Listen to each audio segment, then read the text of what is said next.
Hey, it's Jim Craddock here. It's Friday, September 8th, 2023.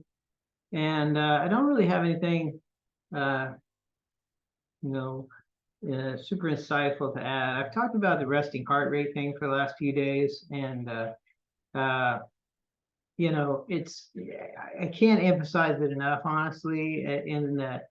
So in this condition, your heart is doing so very little. It is not circulating huge amounts of blood like it does in most people's body. And so the slightest amount of exertion causes a great increase in the amount of work that your heart is having to do. And just speaking, for example, causes an increase in heart rate. Uh, and uh, and the people in the article, I remember they tried to keep their heart rate below 100 because above 100 the heart valves moving furiously enough that they surmised that it was causing additional damage. Well, so I just watered the garden just now. This is me walking with a hose, and my heart rate is 108. Uh, and sitting down now, it's back down to like 82. And if I sit here for another few minutes, it'll get back down into the 70s and stop talking. But that is kind of where this is all headed, is that so as additional wear and tear happens to this heart valve and it can do circulate less and less, the next kind of steps is that circulation stops to completely to the upper valves, and so they stop moving, and uh, I don't know if any pain will be associated with that. I know pain was associated when circulation stopped to the lower valves. So I'm assuming there's going to be some pain there. Uh, and it talked about how there was a great relief after the stomach, quote unquote, dropped. And I'm assuming that's when, complete circulation stops to the stomach. And, I don't know. And at that point, you're, you know, uh, a matter of hours to a couple days, I don't know, from whatever the end might be. Uh, and you're not going to find a hospital who's going to treat it the right way. They're going to think, oh, your heart is racing, we need to put you on some type of a beta blocker.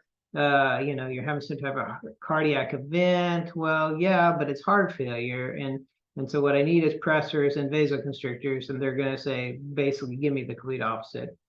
uh, and that's exactly what the article said. It says, they're most likely to take it for a heart attack, and they're going to start, uh, uh, some type of beta blocker, and which is exactly the opposite of what you need at that point, and just rob you of whatever little time you have left. So that's one of the reasons why throughout this I've been very leery of actual treatment. Uh, just I'm looking for somebody to point a finger at what is wrong. Uh, anyway, so Monday I've got my follow up with my uh, orthopede, and I haven't shared with her all the crazy details yet. I told her, I said, just stick with me, and I will be the most interesting case you've ever had. And I think this time I have to share the crazy details with her. It's been 2 months now since the arm and shoulder stuff has started, and I can do all this just great.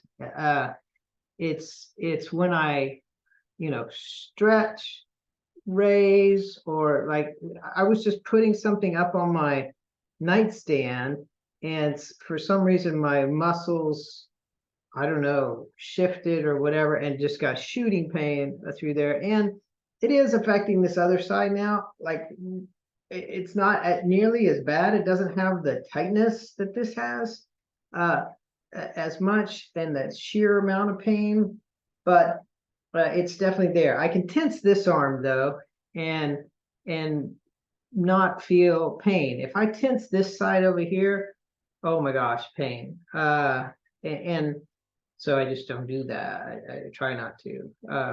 I'm just how I'm coping.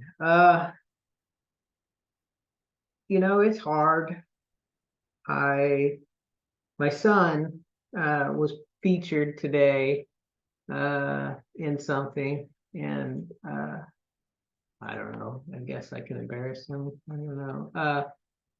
I'll share my screen here. Let's see. What's opening? Is it going to open?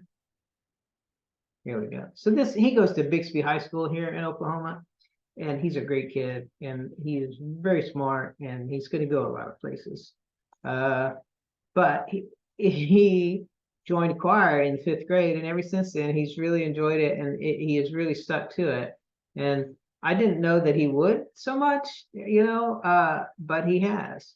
And so they put out this flyer for the fine arts program at Bixby, and they kind of feature some students' artworks and things like that, and they talk about the band, and they got the drum major there, and then they've got a picture for the choir, and he's president of the choir this year, and I could not be more proud.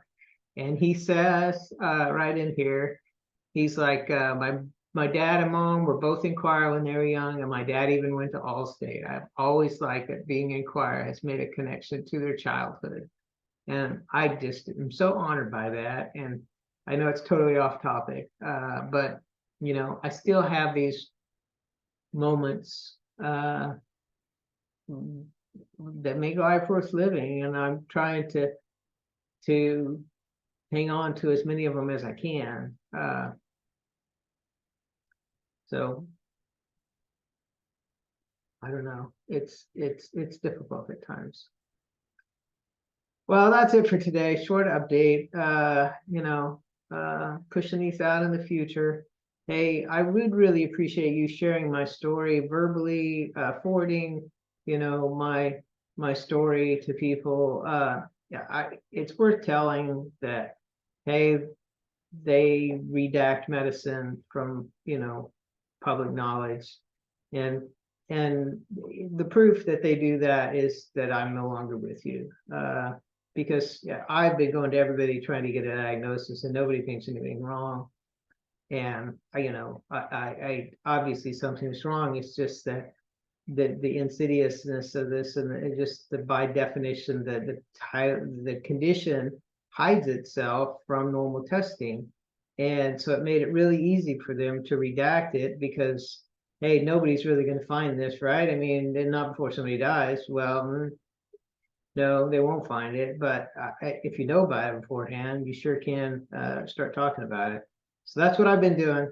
Been trying to document, share my life, share my story. I hope that my family members continue to share my story, and don't be bashful about it. There's nothing to be ashamed of here. There's nothing to, I'm obviously not crazy. If I'm not with you anymore, then I wasn't crazy. I certainly didn't take my own life or anything stupid like that. So, yeah, I'm just dealing with it, and I we'll see what happens to their resting heart rate, and where we go. I'm just going to keep pushing. Day to day. It makes it hard, but that's all I got. I literally don't know where the train stops. I just know that it stops at some point. I don't know if that's the best analogy. Let's just say I feel like I'm blindfolded, and I know there's a train coming, and I don't know how far away it is. How's that? So take it easy. Buy some Bitcoin.